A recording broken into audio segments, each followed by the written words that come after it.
So let's talk about Against All Odds. You're in the ring against Zima Ion.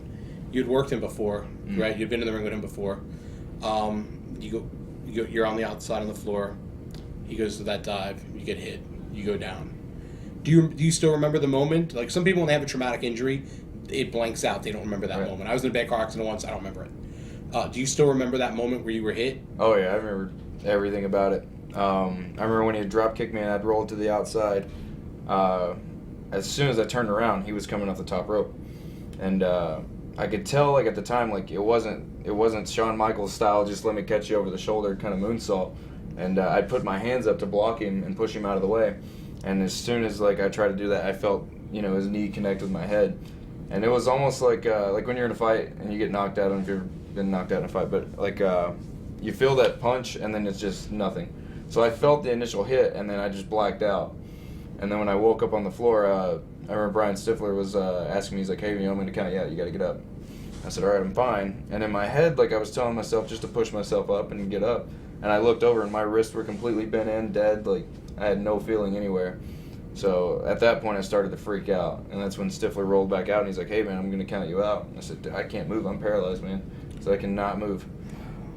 Now, with Zima, was it just a case of you were in the wrong position when he went for the move, or maybe he didn't get enough leap? Why did you guys connect the way that you did? Because when you go back, you look at that footage, and I don't know if you have, but when you go back, it looks like he took his knees and he drove them down, which I'm sure was not his intention. But, like, why did that happen? What happened that... I don't know. It's so weird because, I've watched it so many times, and, like, there's times, like, if you look at it, it looks like he doesn't even get much spring. Because he used to hit that move on me before on house shows, and we even did that on an Explosion match. And he looks like he just does not get any spring. Instead of going back, he kind of just goes straight up. And, that's when I tried to block him because I looked up and I knew his knees were tucked. He was, like, cannonball style, which is not how it's supposed to go. So I don't know if it was me being in the wrong position or him just not getting enough spring. I don't know what it was. It was just a freak accident. So you're down. You can't get up. What do you recall? Obviously, it's chaos in your mind. You're thinking, what the hell am I going to do? What's going on here? You got to be freaking out. No one would blame you that you are. What do you remember about the moments following that? Like, because obviously you only got one perspective because you're not moving. Right. So what's going on in your head?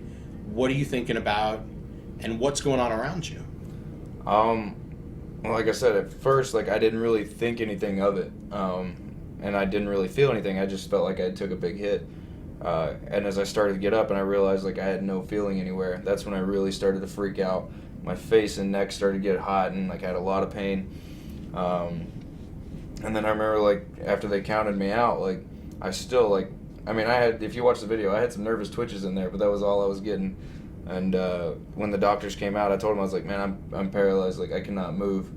And I was just freaking out at that point. Like, I just wanted to get out of there as soon as I could and just hope that I was going to be able to move again.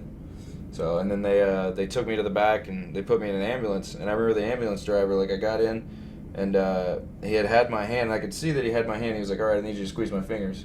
And, like, in my head, like, I'm telling myself that I'm squeezing this guy's fingers. He was like, no, I need you to squeeze. I'm like, man, I'm squeezing. There was nothing going on. So they immediately, like, loaded the ambulance up and rushed me to the hospital. Did anybody from the company go with you? Yeah, Pat Kinney, who was the agent for my match that night, Simon Diamond. Yeah, he was in the ambulance with me. I know Garrett Bischoff had tried to get in the ambulance with me, and they kind of forced him out, and Pat wound up going with me. So that's got to be the longest car ride of your life. Oh, it was the worst, and I swear that guy hit every speed bump on the way. So what's going on in your mind? Is it like my family, my career, my life? Like, you're 23, 22 at the time, or 23? I was 22. So you're 22. You've only been allowed to drink for a year. You probably have not had the chance to travel the world. Mm-hmm. And you're in a backboard, and you can't move your hands, you can't move your legs, you can't turn your neck. What's going on in your head that entire ride? I really wasn't even thinking about wrestling at the time. Like, that was the furthest thing from my mind. And, like, at the time, I don't even think I really remembered how it happened.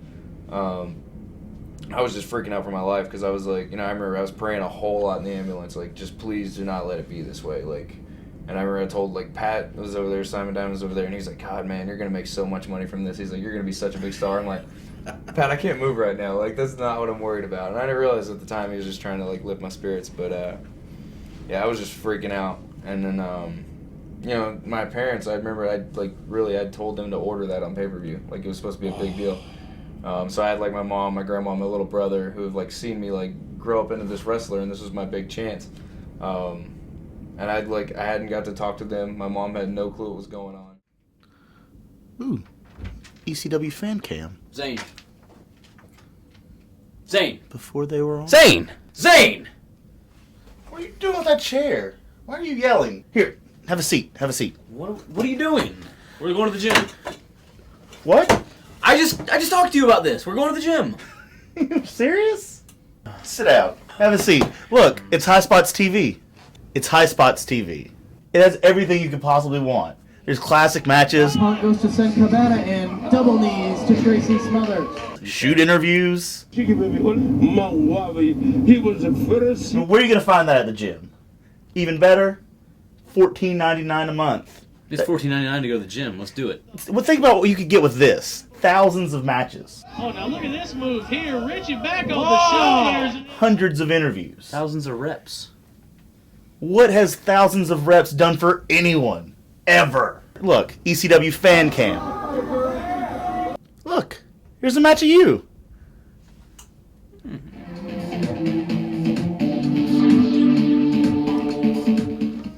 Ladies and gentlemen, the following contest is set for one fall with a 30-minute time limit. And it's full.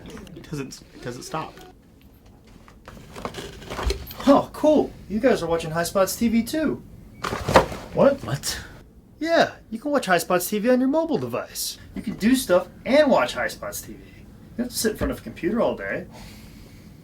See you guys. I'm going to the gym. HighSpots.tv has over 1,000 videos for you to watch today. New videos are added daily. A monthly subscription is available at the low price of only $14.99. HighSpots.tv is Man Scout approved. What was going on? So, and then I remember, like, I got to the hospital, and of course you remember, like, I see, like, the white lights, like, passing Like in by every me. movie. Yeah, and then they loaded me up onto this other bed, and, like, instantly they're stripping my, like, clothes off or whatever. And I remember I got so mad because I saw them cut my bootlaces. I don't know why I figured I would have needed them, but... and then I just bought the trunks that I was wearing that night. That was the first time I'd ever worn them. And I remember, like, yelling at the guy. I was like, don't cut my trunks. I want to keep those. So Typical wrestler yeah, mindset. I was like, Protect the trunks. Keep my gear. I might be able to sell it on eBay one day. Exactly. Don't throw this away. You still have them? I do still have them. Of course you and do. I will not put them on. Somebody had asked me if I was going to wear them on any show. I was like, I won't even touch those things. Like, they can stay in a box somewhere. But no, I remember they'd taken me in to get a CAT scan. And bless this lady's heart, they put me on the deal to get a CAT scan. This lady, she was like, all right, honey, I need you to lay real still for me. And I was like, I'm paralyzed. And so she instantly felt horrible, but... She might not have realized. Yeah. So, and then they take me back, and, like, again, like, Simon Diamond's just so cool. He's like, man, he's, like, such a big star kid. And I'm like, Pat, you're not helping right now, dude. The last thing I'm thinking about is being a star. So are you calm? Are you freaking out? I mean, this little boy just got to be tears in your eyes, but are you calm? Is Pat keeping you calm, or? Really, like, it was so weird because, like, I was freaking out inside, but, like, I just tried to calm myself down because I knew, like, freaking out, like, it's not like, for one, it wasn't like I was going to get up and go anywhere, but, like, freaking out wasn't going to get me anywhere either. So I just, like, tried to, like, sit there and, like, you know, hope that it came back, hope that my feeling came back, but if it didn't, like, I was going to have to figure out how to make this work. And I remember, like, I'd, like, begged them to talk to my mom, and I wasn't even allowed to talk to my mom that night. And it was just crazy, man, like, just sitting there, like, not knowing what was going to happen. And then I remember at one point, I guess they sedated me for the night, and I just went out, and I woke up the next morning, and my mom was already in the hospital and everything with me. And So when you woke up, she was there. Yeah. So do you know the how she was contacted? Who in the company contacted her? How did they even know how to find her? Yeah, my buddy Brian Minerick, who actually used to work for TNA, I had told him to go get my phone out of the locker room, and then I guess Dixie Carter had called my mom, and my mom at the time, like, you know, she had, you know, they had seen the thing on the pay-per-view, and you know, like, she had told my little brother and my grandma, oh, it's just part of the show, you know, like, that's how it's supposed to go, you know. And then, like, when I called, of course she was like, oh, see, you know, it's Jesse, he's fine. And she answers, and Dixie Carter's like, hey, you know, they took Jesse to the hospital, you know, he doesn't have any feeling.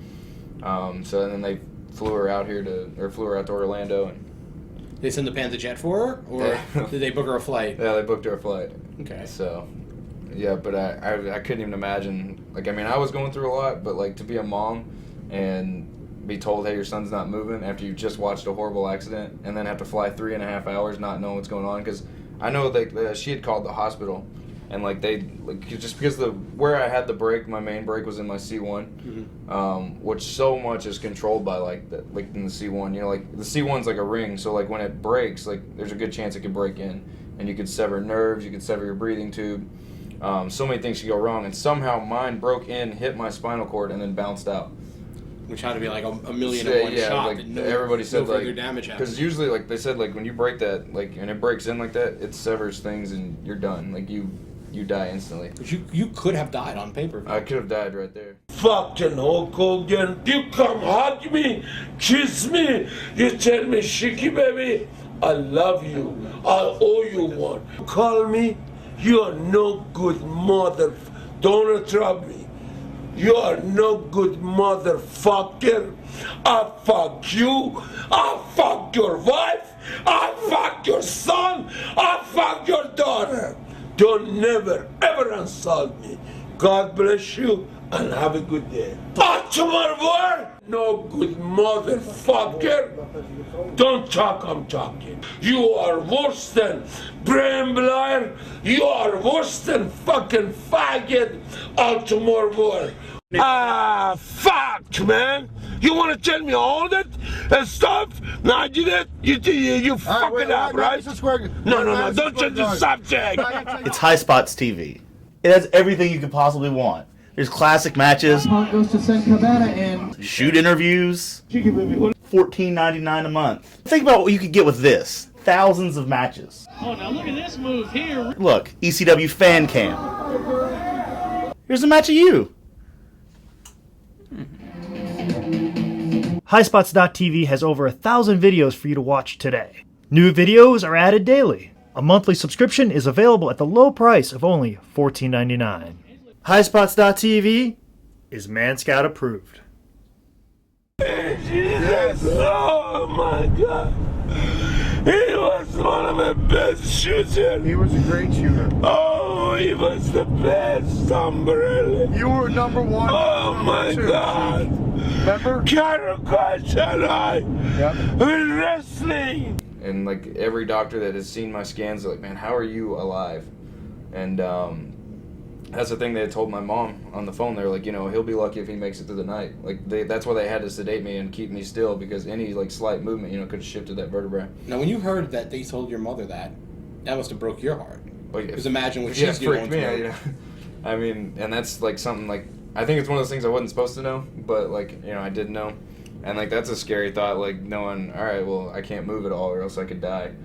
So Pat went with you to the hospital, Pat Kenny, Simon Diamond. Mm-hmm. Who's the first person from TNA do you see, and when do you see Zima Ion? When does he come and see you, or does he come and see you?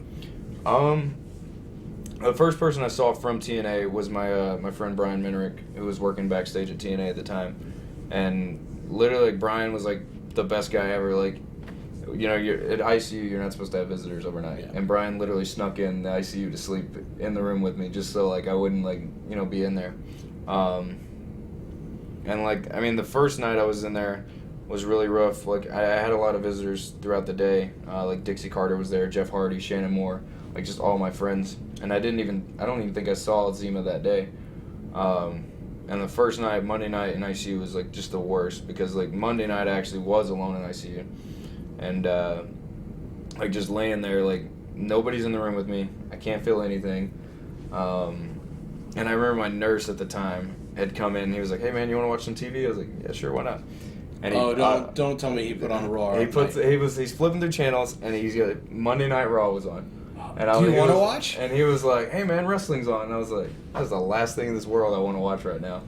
But and it was so funny because it was somehow the storyline was the time where Zack Ryder was doing the wheelchair gimmick, and he was like, "Oh, this guy get hurt too, like you?" And I was like, "Oh, you got to be kidding me." So he's not trying to no, make he's me feel not worse. trying to make me feel worse, but it's like, come on, man, what are the odds of this being on right now? But yeah, I think Zima, It might have been Monday or Tuesday. He came in and we didn't talk for very long. He just came in to check on me, whatever. Was it hard? Was it hard to see him? Like, do you blame? At this point, obviously, your main concern is, oh my god, I can't feel anything. What am I gonna do? Do you start placing blame on him? Do you place blame on yourself? Like, are you not there yet mentally? Have you not just do you not process it yet? I never place blame on him just because it easily could have been me doing the same thing to him or anybody else. So I never placed blame on him. Let's talk about Dixie Carter here, because there's a lot of stuff that's floated around the internet, different versions. Dixie comes and sees you. The rumor is you're promised you're going to be taken care of. Some stories are you're going to have a job for life. Don't worry, you're always going to be with TNA. Obviously, you're not with TNA.